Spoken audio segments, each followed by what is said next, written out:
The radio crackled with static at 3:47 hours, somewhere over the Hindu Kush Mountains. Lieutenant Commander Kestrel Nighthawk Torino adjusted her helmet mic, the weight of her FA-18E Super Hornet cutting through thin air at 28,000 feet. Below, darkness swallowed the Afghan landscape whole, save for scattered pinpricks of light that could mean villages or enemy positions. The SEAL team's distress beacon had gone silent 14 minutes ago, and command was scrambling every available asset, but they hadn't asked for her. Negative on close air support request, had come the response when her squadron leader offered her services. SEAL Team 7 specifically declined female pilot support. The word stung like altitude sickness, familiar yet no less bitter. She'd heard variations of this refusal across 3 deployments from Fallujah to Kandahar. Tonight, though, felt different. Tonight, something was wrong in ways that made her skin crawl beneath her flight suit. The mission brief had been standard: intelligence gathering on a high-value target in a compound near the Pakistan border. SEAL Team 7, led by Commander Marcus Reaper Castellanos, was executing what should have been a routine insertion. Radio silence for 2 hours was expected. Radio silence for 4 hours meant death or capture.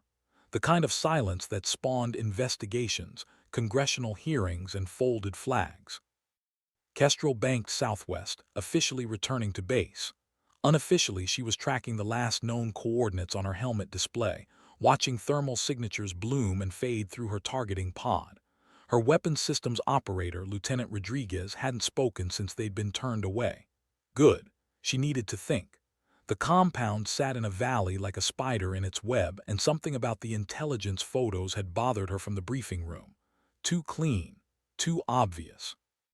The kind of setup that experienced operators walked into because someone higher up the chain had political pressure to show results. Her radio squawked again. "Nighthawk, this is Overlord. Return to base immediately. That's a direct order." Captain Morrison's voice carried the authority of someone who'd never seen combat but wore enough ribbons to stop traffic. Kestrel's thumb hovered over the transmit button. She could acknowledge, return home, file her report, and sleep soundly knowing she'd followed orders. Or she could trust the instinct that had kept her alive through 97 combat missions. The same instinct that whispered this was exactly how Commander Jackson Merrick had died 6 months ago. Same valley, same supposed high-value target, same refusal of her support. The similarity made her blood run cold. Across the Hindu Kush, darkness held its secrets close, but darkness had never stopped Nighthawk before. Tonight it wouldn't start. Her thumb moved to the radio switch, but not to acknowledge Overlord's order. Instead, she switched to the emergency frequency, the one that SEAL Team 7 would monitor even under radio silence. Any station, this is Nighthawk with emergency air support available. I'm in your neighborhood if you need a friend. The static that answered sounded like ghosts. Dawn painted the eastern peaks gold when the first transmission broke through. Not from SEAL Team 7, but from a Pakistani military frequency, speaking in rapid Urdu about American helicopters down in the valley. Kestrel's targeting pod had been tracking the compound for 3 hours, watching heat signatures move with purpose that suggested the operation had gone catastrophically wrong. She'd counted at least 40 personnel surrounding what remained of 2 MH-60M Black Hawks, their rotors twisted into abstract sculptures of metal and failure. "Nighthawk, this is Broken Arrow, Broken Arrow." The voice on the emergency frequency was barely a whisper, transmitted in the brief gaps between automatic weapons fire. 7 actual KIA, 5 wounded, requesting immediate extraction. Unknown number of enemy forces, estimate company strength. We are in deep shit. Lieutenant Rodriguez's voice came through the intercom, steady despite the tremor Kestrel could hear underneath. "That's Petty Officer Nakamura. Recognition code checks out." He paused, running calculations. "Ma'am, we're not authorized for this AO. Command specifically." "I know what command said." Kestrel's voice cut through the static like a blade. Her eyes tracked the thermal blooms below, counting muzzle flashes, estimating angles of fire. The SEALs were pinned in a kill zone that looked exactly like the tactical models she'd studied of Commander Merrick's final moments. Same valley, same trap, same refusal to accept help until it was too late. But Merrick had died with his radio silent, his position overrun before anyone knew he needed support. These men were still fighting, still breathing, still capable of going home to families who loved them. The irony tasted like copper in her mouth. They'd refused her help until they were dying, and now their survival depended on the pilot they deemed unworthy. Overlord, this is Nighthawk. American forces in contact, requesting permission to provide close air support. Her voice remained professional, though her hands moved automatically across weapon selection switches. The AGM-114 Hellfire missiles hung beneath her wings like promises of salvation, each one capable of carving precise death from the chaos below. Negative, Nighthawk. You are not authorized for close air support in that grid square. RTB immediately. The radio fell silent except for the distant sound of men dying in a valley that had already claimed too many American lives. Kestrel closed her eyes for exactly 3 seconds, seeing Commander Merrick's memorial service, his daughter clutching a folded flag while his wife stared at nothing. When she opened them again, her tactical display showed friendly forces surrounded by hostile contacts in a textbook L-shaped ambush. Rodriguez, she said quietly, kill the transponder. His hands hesitated over the controls. Ma'am, that's an order. Her voice carried the weight of 3 combat deployments, and too many nights wondering if she could have saved lives with ordnance that went unexpended because someone in an air-conditioned room had deemed her unworthy. Those men down there didn't want my help when they were safe, but dying men don't get to be choosy about who saves them. The transponder went dark. 37,000 feet below the official radar, Nighthawk dove toward the sound of American voices calling for salvation in a valley where heroes went to die. The Hindu Kush mountains rose around her like the walls of a cathedral, and for the first time in her career, Kestrel Torino felt like she was exactly where she belonged. Her descent began at a steep angle that would have impressed her flight instructors and terrified her mother. The altimeter unwound like a countdown to destiny, each 1,000 feet bringing her closer to a choice that would define not just this mission, but everything she'd trained for since the day she'd first looked up at contrails scratching across Texas sky and decided she belonged among them. The compound materialized through her heads-up display like a digital painting of hell. Muzzle flashes strobed in the pre-dawn darkness, creating a constellation of violence that mapped the SEALs' desperate position. They'd taken cover behind the wreckage of their own helicopters, using the twisted metal as improvised fighting positions, while enemy fire chewed through the night around them. The tactical picture told a story of professional soldiers caught in an expert trap, their extraction birds shot down by weapons that shouldn't have existed in this remote corner of Afghanistan. Broken Arrow, this is Nighthawk. I have visual on your position, marking targets with laser designation. Danger close engagement authorized by pilot discretion. Petty Officer Nakamura's voice carried the kind of desperate relief that made Kestrel's chest tighten. Nighthawk, we have wounded requiring immediate evacuation. Can you clear an LZ? Working on it. Her thumb found the weapon release authorization switch, the small toggle that separated intention from action. I need you to mark your furthest position with infrared strobes. Everything outside your perimeter becomes a free-fire zone in 30 seconds. Through her targeting pod, she watched tiny figures moving behind the helicopter wreckage, the SEALs preparing for salvation delivered by the pilot they'd refused. The compound's defenders had positioned themselves with deadly efficiency, controlling high ground that commanded the entire valley floor. Taking them out would require precision that left no margin for error, the kind of flying that separated pilots from aviators, warriors from weekend enthusiasts. Kestrel had never been a weekend enthusiast. Her first Hellfire missile impacted the eastern ridgeline with surgical precision, vaporizing a heavy machine gun position that had been raking the SEALs' cover. The explosion lit the valley like a photographer's flash, revealing enemy positions that had been invisible in the darkness. Her second missile followed 4 seconds later, targeting a mortar team that had been dropping rounds dangerously close to the American position. "Good hits, Nighthawk," Nakamura's voice carried new hope. "You just saved our asses." But Kestrel's thermal imaging revealed the trap's true scope. The compound wasn't just defended. It was a carefully constructed kill zone designed to lure American forces into exactly this position. The same position where Commander Merrick had died, following intelligence that had felt too convenient, too clean, too much like a gift wrapped in classified briefings and delivered with political pressure to act quickly. Her radio crackled with an incoming transmission that made her blood freeze, not from the SEALs below, but from a frequency that shouldn't have existed in this remote valley. The voice spoke in accented English, with the confidence of someone who'd been expecting this moment. "American pilot, you are interfering with a sanctioned operation. Commander Merrick learned this lesson 6 months ago. Continue your attack and join him." The transmission cut to static, leaving Kestrel alone with the terrible understanding that she'd stumbled into something much larger than a failed SEAL mission. Below, men were dying.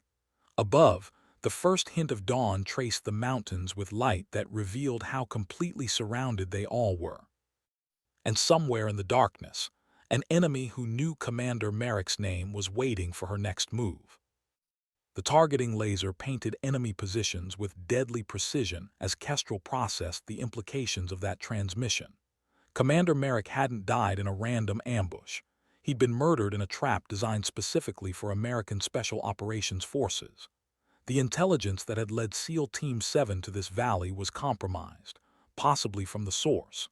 Someone with access to classified mission planning was feeding information to the enemy, using American heroes as bait in a larger game. Her third Hellfire missile eliminated a sniper position on the western ridge, buying the SEALs precious seconds to reorganize their defense.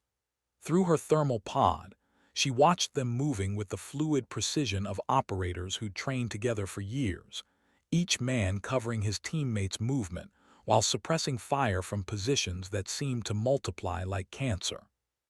The enemy had prepared for this engagement with meticulous planning, positioning overlapping fields of fire that would have overwhelmed any rescue attempt. "Nighthawk were taking casualties down here." Nakamura's voice carried the strain of command under fire. "Rodriguez is hit bad, needs immediate medevac. Can you clear a landing zone?" Kestrel's tactical display showed the problem. The valley floor was a shooting gallery, commanded by positions on 3 sides. Any helicopter brave enough to attempt extraction would face the same fate as the Black Hawks already decorating the landscape. But 20 yards north of the SEALs' position, a small depression offered cover from the worst firing angles. It would require the kind of precision bombing that made headlines when it worked and court-martials when it didn't. "I can make you an LZ, but I need everyone flat and covered. This is going to be close." Her hands moved across the weapons panel with practiced efficiency, selecting a GBU-12 Paveway laser-guided bomb. 500 pounds of high explosive, delivered with GPS precision to within 3 meters of the target. In the hands of a competent pilot, it was a scalpel. In the hands of someone like Nighthawk, it was poetry written in fire and shrapnel. The bomb release felt like absolution. For 14 seconds, physics and aerodynamics carried her ordnance toward the rocky outcropping that had been providing cover for enemy fighters. The explosion carved a crater exactly where she'd intended, showering the area with debris that would make movement impossible for anyone without body armor and tactical training. "LZ is clear. Extraction bird inbound in 12 minutes. But even as she spoke, Kestrel's radar warning receiver lit up with new contacts. Surface-to-air missiles, multiple systems coming online simultaneously. The enemy had been waiting not just for the SEALs, but for the inevitable rescue attempt. Her aircraft's defensive systems began their electronic warfare dance, chaff and flares blooming around her Super Hornet like deadly fireworks. A missile launch signature appeared on her display, followed immediately by another. Someone down there had serious hardware, the kind of weapons systems that required training and support from nation-state actors. This wasn't a random Taliban compound. It was a carefully prepared trap designed to eliminate both the hunters and their would-be rescuers. The first missile passed close enough for her to see its exhaust trail, a column of smoke and death that missed her port wing by less than 50 feet. The second one was tracking true. Time compressed into the split-second calculations that separated living pilots from smoking craters. Kestrel pulled her aircraft into a climb that pushed the edges of its performance envelope, feeling the G-forces try to squeeze consciousness from her brain, while her targeting systems maintained lock on the launch site below.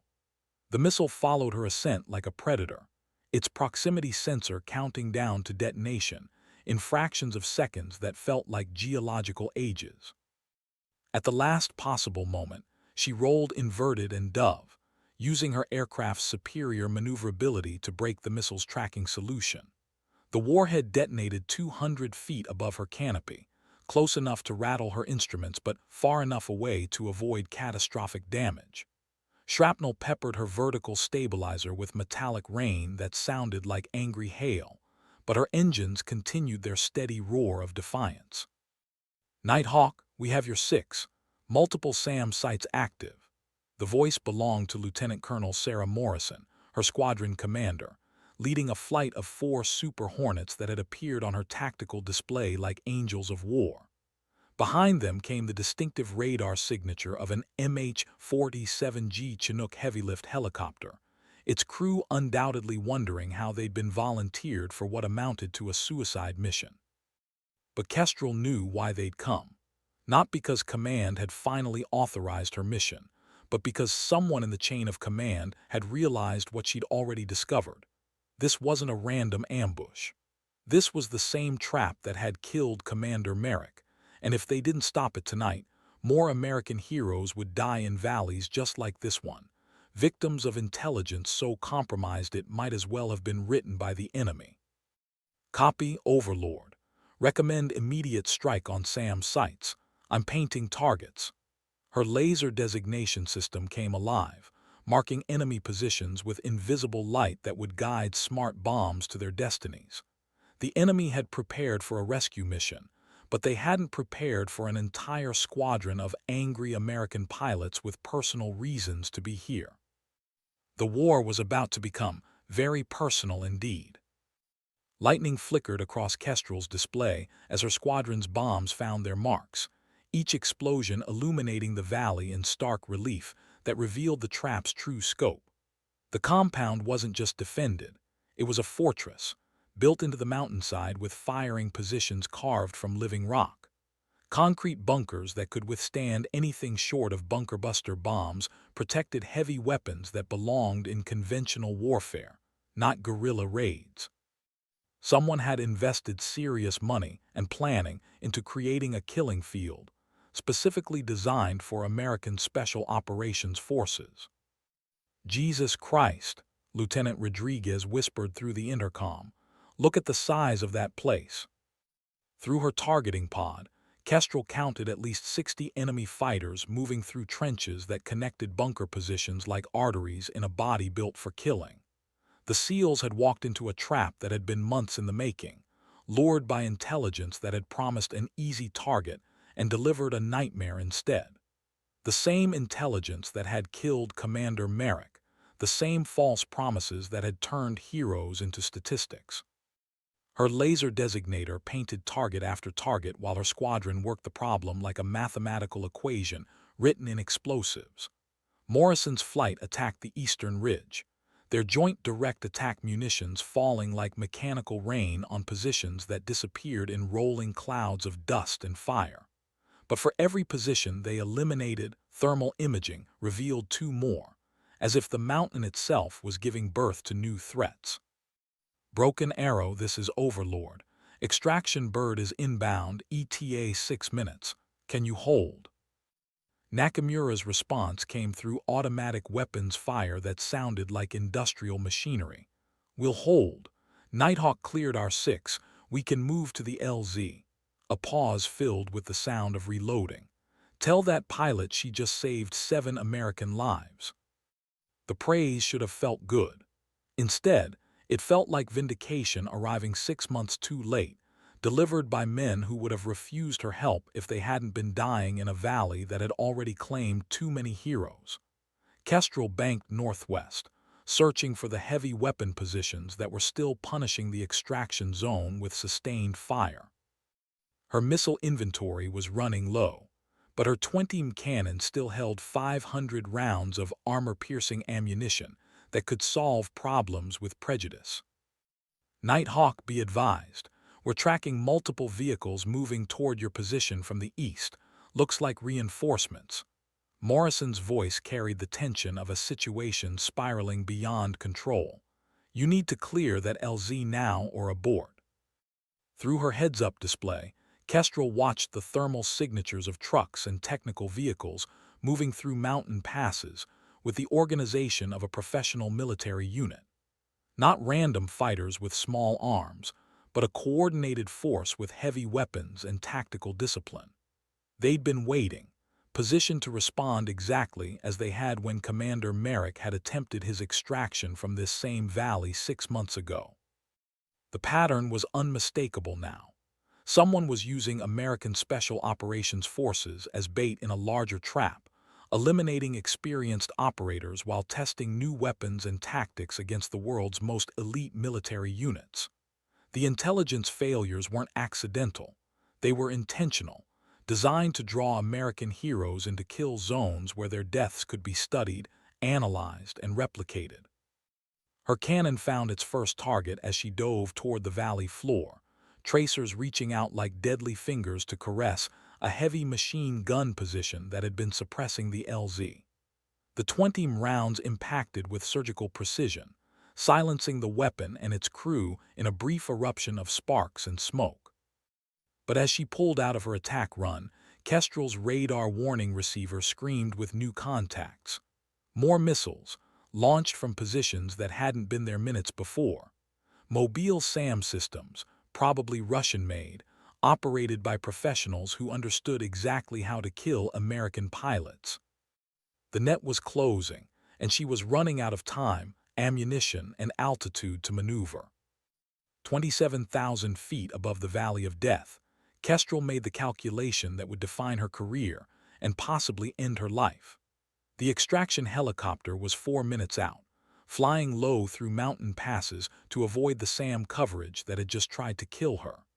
Below, 7 wounded SEALs waited in a depression that offered cover from small arms but remained vulnerable to the heavy weapons positioned on the overlooking ridges. The math was simple and brutal. She had enough ordnance remaining to either clear the immediate threat around the LZ or engage the reinforcements moving in from the east. Not both. Choose wrong and men died. Choose right, and they might live long enough to question why they'd refused her help in the first place. Her targeting system locked onto a bunker complex that commanded the extraction zone, its concrete walls scarred by previous bombing runs, but still intact enough to house the heavy machine gun that had been stitching tracers across the valley floor.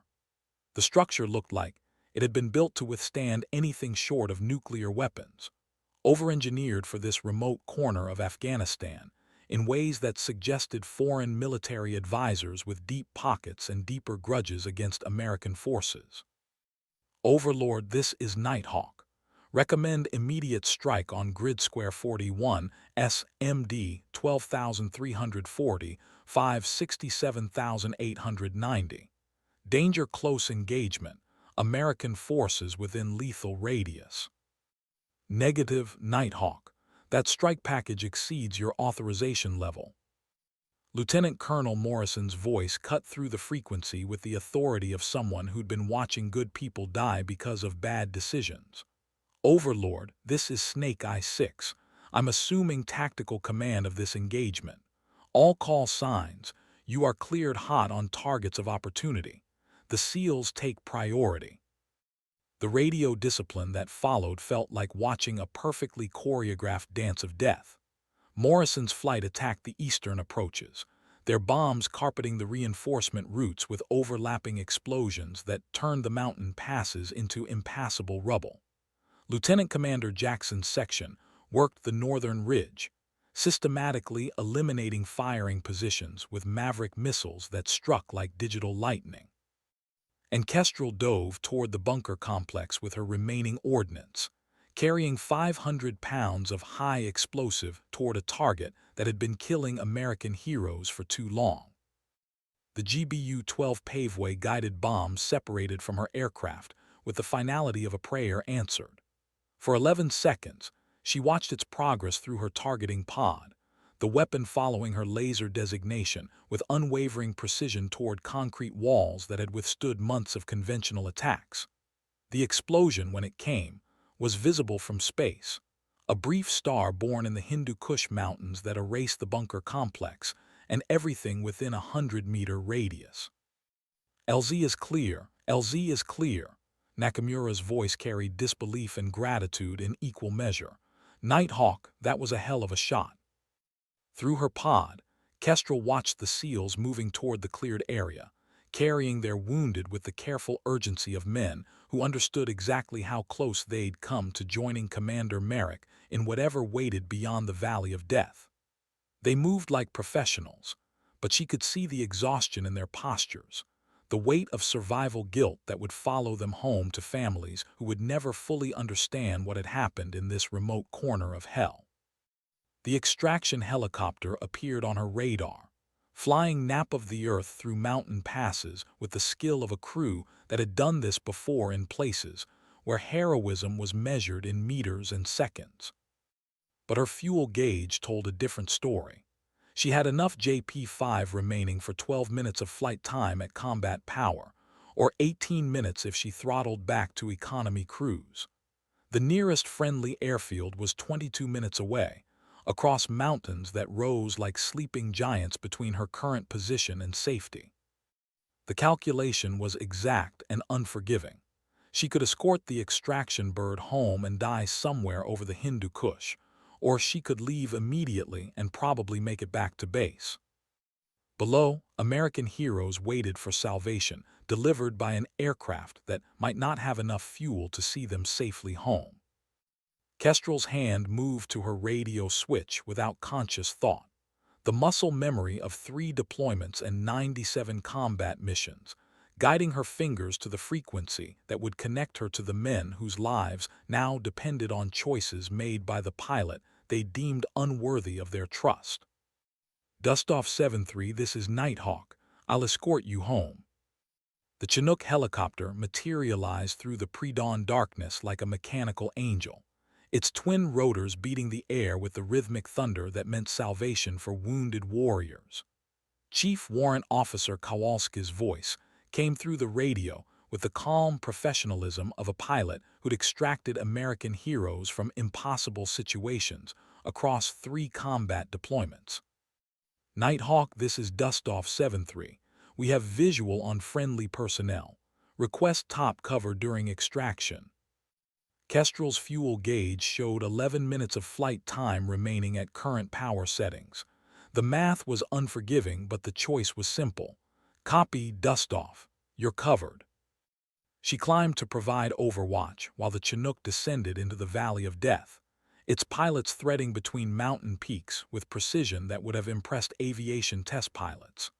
Below, the SEALs moved with wounded teammates toward the cleared LZ, each step taking them closer to home and further from the trap that had been designed to kill them all. Through her targeting pod, Kestrel watched the extraction unfold with cinematic clarity. Petty Officer Nakamura directed his team's movement while maintaining suppressing fire on enemy positions that were still active despite the bombing. Petty Officer Rodriguez, blood visible on his leg even through thermal imaging, limped toward the helicopter with assistance from teammates who moved like they'd trained together for years. The wounded SEAL's movement was careful but determined, each step a small victory against the valley that had tried to claim his life. The Chinook touched down for exactly 97 seconds, its crew chiefs providing covering fire while the SEALs loaded their wounded and their dead. Through her pod, Kestrel counted the figures moving towards salvation.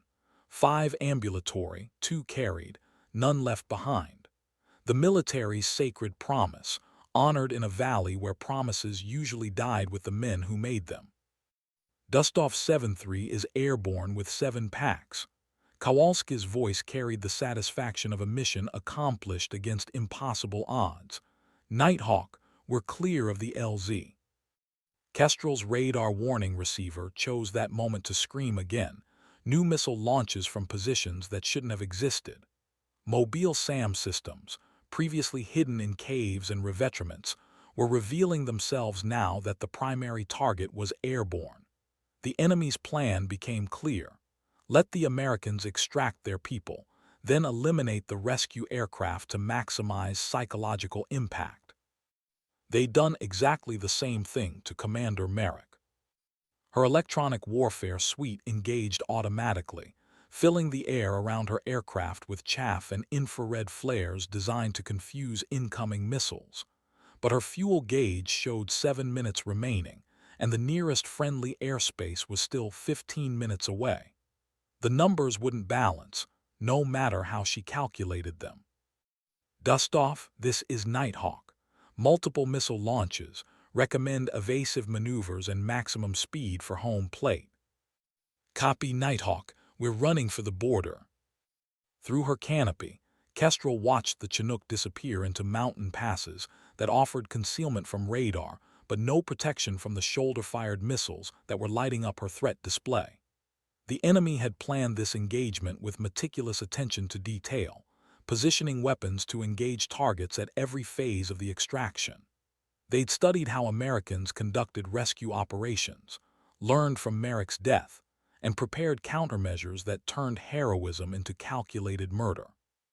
But they hadn't planned for a pilot willing to sacrifice herself to ensure others made it home. Kestrel banked hard left, placing her aircraft between the fleeing helicopter and the missile launch sites. Her threat display showed 3 SAMs tracking toward her position, their guidance systems locked onto her Super Hornet's radar signature with deadly precision. At her current fuel state, aggressive maneuvering would burn through her remaining JP-5 in minutes, guaranteeing a crash somewhere in the Hindu Kush Mountains. Her radio crackled with Lieutenant Colonel Morrison's voice, concern evident despite professional protocols. Nighthawk, your fuel state shows critical. RTB immediately. Kestrel's thumb hovered over the transmit button, words forming in her mind that would acknowledge the order and send her racing toward home. But through her targeting pod, she could see enemy forces repositioning to engage the extraction helicopter, mobile launchers moving toward intercept positions that would give them clear shots at the Chinook carrying wounded American heroes. The same heroes who had refused her help until death became imminent. Her decision came with crystalline clarity. Fuel for 6 minutes, distance to safety requiring 15. The mathematics of sacrifice had never been more precise, the equation balanced with exactly the kind of precision that had defined her entire military career. Commander Merrick had died in this valley, victim of a trap he'd never seen coming. Tonight, that trap would claim its last American victims. Kestrel armed her remaining ordnance and dove toward the mobile SAM sites with her throttles pushed to military power, burning fuel she didn't have to save men who'd never wanted her there in the first place. The irony was sharp enough to cut, but it had stopped hurting somewhere around the moment she'd realized she was exactly where she belonged.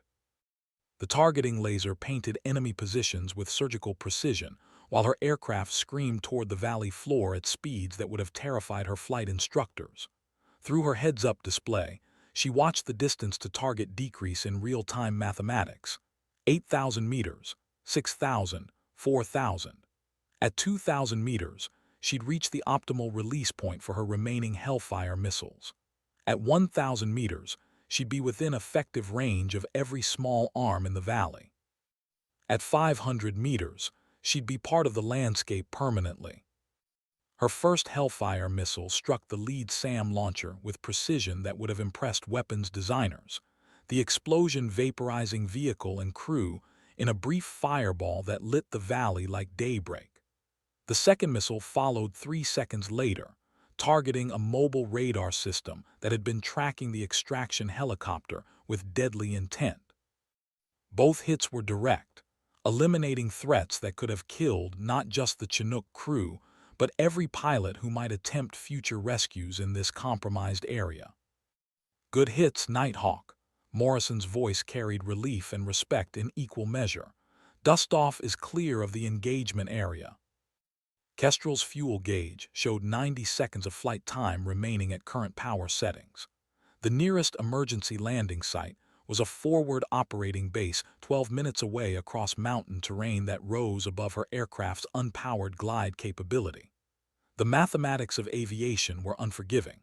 Without fuel, her $30 million Super Hornet would become an expensive crater, and she would become another casualty statistic from a war that had already claimed too many heroes. But through her radio, she could hear the Chinook crew confirming successful extraction, wounded SEALs receiving medical attention that would save lives and return sons to mothers who would never know how close they'd come to attending military funerals. The sound of success, purchased with fuel she couldn't afford to spend and ordnance she shouldn't have been authorized to employ. Her aircraft's low fuel warning chimed with electronic insistence, the computer systems designed to keep pilots alive reminding her that physics remained unimpressed by heroism or good intentions.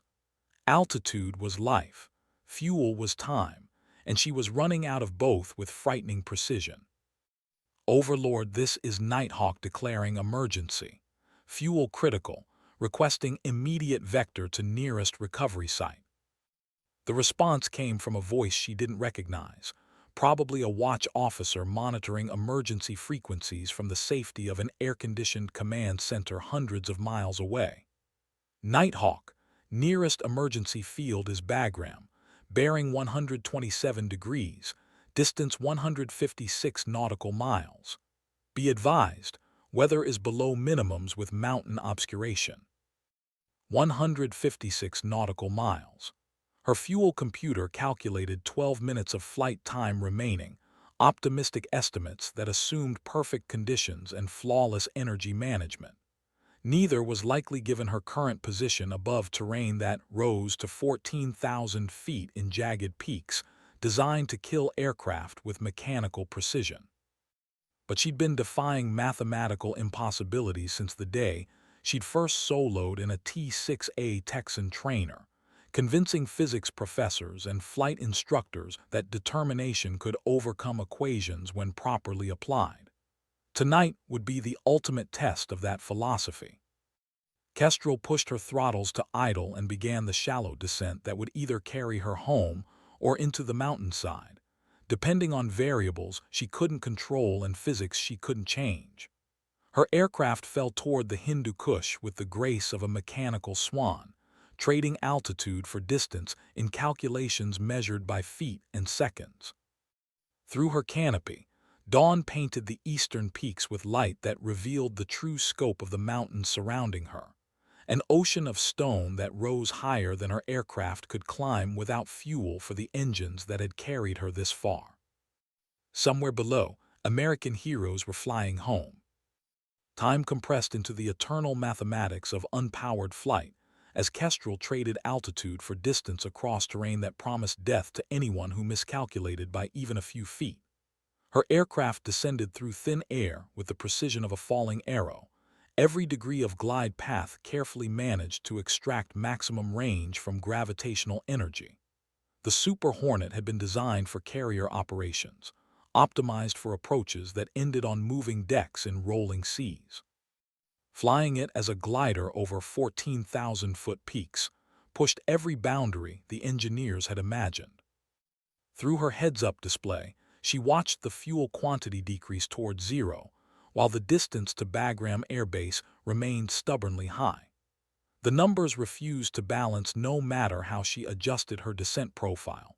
the cruel mathematics of aviation demonstrating that heroism provided no exemption from physics. Her engines would flame out somewhere over the peaks that surrounded this valley, leaving her with however much altitude remained to find somewhere flat enough to crash without killing herself in the process. Nighthawk, this is Crown, your guardian angel tonight.